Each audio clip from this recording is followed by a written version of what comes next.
World leaders are also meeting in Munich, Germany, on the state of world security, climate change, and U.S. leadership. The Middle East are all on the agenda. So is what's happening as far as security is concerned in Africa. Also on the agenda. Well, we're live in Germany for some updated analysis. Let's cross over now, and Thomas Farrow, political correspondent with our partners DW, is standing by for us in Munich. Thomas, it's good to speak to you again on this Friday. We had this conversation started on Wednesday. So tell us what's happening right now and who is represented here in Munich now.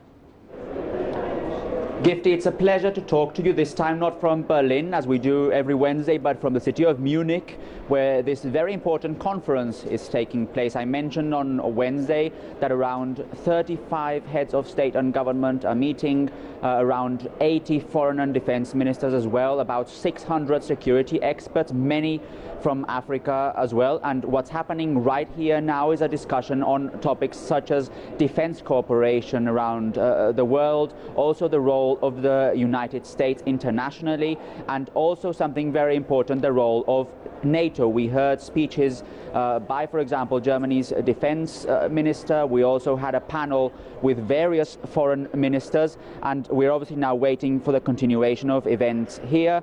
There will be, during the Munich Security Conference, a panel on Africa, in particular the situation in the Sahel region. The organizers have described the Sahel region as having some of the most vulnerable countries in the world. So they will probably focus on not only what is happening in the Sahel region, but also what can be done to improve the situation there for the people living in those countries. Interesting. Speaking about what can be done to protect those countries, we see this seeming creeping in of terrorist activities. You can talk about Kenya, you can talk about Nigeria, you can talk about Mali. I'm wondering if there's going to be a zoom in on these countries and their specific challenges. Is there going to be anything like this?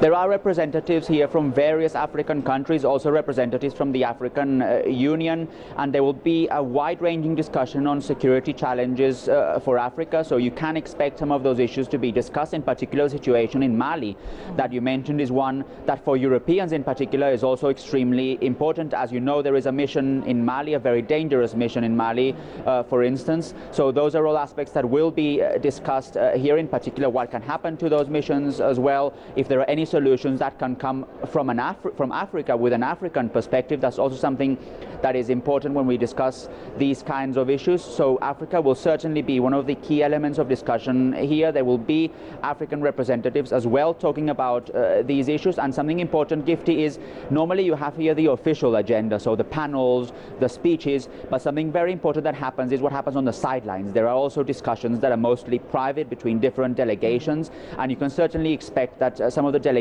here will meet maybe privately to try and discuss also situations. That's something that's absolutely clear from the organizers' perspective. There is no communique at the end, as we hear from some other similar conference. There's no declaration at the end of common interest. This is simply a way to open a forum for discussion for politicians to sit down and try and find common ground in a more sort of, not a sort of official way, but an unofficial way as well. And we can certainly expect something to happen on the sidelines. What will come out is a big question, but we can certainly expect that on the sidelines of the event, as well as in the main panels, there will be discussions on some of the biggest crises worldwide. And when we talk about some of the biggest crises worldwide, we have to talk about some of the crises in Africa as well.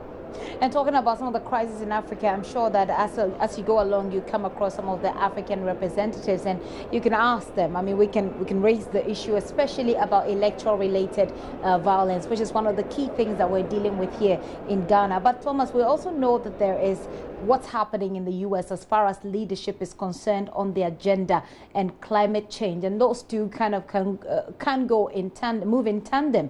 We know what Donald Trump has done with the climate change compact. What's the discussion around these, U.S. leadership and climate change?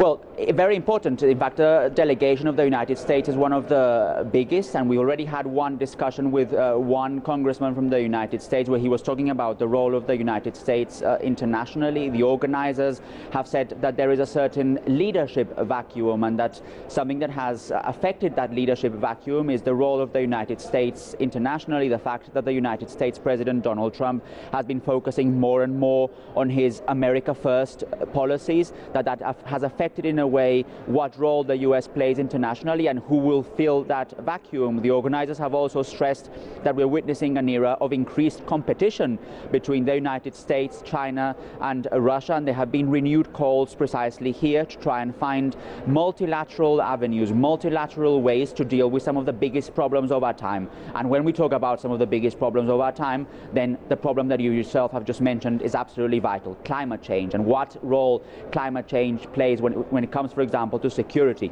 So all those are issues that are going to be discussed, and it's important to stress, Gifty, that when we talk about climate change and what role climate change plays internationally, that's not something that's regionally specific. That's not something that only affects the discussion in the United States or is only important in Europe. Yeah. This is something that is of worldwide importance, that is also key, for example, to Ghana or countries around Ghana. I'm pretty sure that you're aware of that better than I am. Yeah. So when we're talking about what's being discussed here, we have specific crises, the Sahel, for example, the Middle East, Venezuela, but we're also talking about worldwide problems and what leaders can do to address these problems in a way that populations around the world, in different regions, in different countries, can always be better protected and cannot be affected by these problems. Well, Thomas, finally, I've read somewhere and I've listened to analysts, and sometimes some people have actually criticized some of these meetings and say it is waste of money because people just meet to talk and they don't feel that they are really committed to the solutions that they themselves come up with. What has been the reaction to this meeting in this year? You're right when you say that some people say, well, what's the point in just talking? What's the point in just meeting if there is no communique at the end, if there is no declaration at the end? But this is the specific goal of the organizers. They don't want there simply to be a sort of vague communique at the end. They prefer these sort of situations to be an environment where politicians can talk. The organizer of the event, a veteran diplomat called Wolfgang Ischinger, gave an interview where he said the goal is to offer a platform to discuss, and if in a few years' time we can see former enemies or former rivals actually sitting at the same table and discussing, then we can see that this has been a success. He specifically mentioned, for example, the situation between Serbia and Kosovo as one example, where after many, many years these two partners or these two rivals actually sat down and discussed some of their main issues. So yes, there is no communique at the end. I'm aware, as you are, that some people say, well, what's the point in talking? But something that is absolutely vital from the organizers' point of view and also from some of the politicians' point of view is to try and find places where they can discuss openly but also privately about some of the key issues worldwide. They're here in the same city in Munich. They can meet also on the sidelines of the event. There are plenty of private rooms where they can sit and discuss some of the issues, and if afterwards, later, many months or many years afterwards, they can actually come to an agreement and try and solve some of the crises in the world, a big crisis or a small crisis, some of the organizers say, well, this will be a success also for the Munich Security Conference. Fingers crossed, as always. And so when does this end?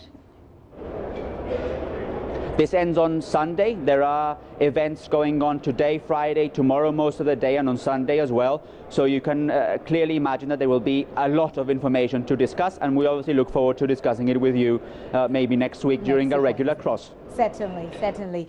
Thank you so much, Thomas Sparrow there, joining us all the way from Germany in Munich, where the world leaders are meeting to review world security. Of course, Africa is on top of that list, looking at the trend, a very worrying trend of terrorism in some of the countries that Thomas mentioned. You can talk about Mali, talk about Kenya, talk about Nigeria. Of course, Ghana is very well aware of this situation. And of course, by electoral related violence, see how that goes. This is The Pulse with me, Gifty, and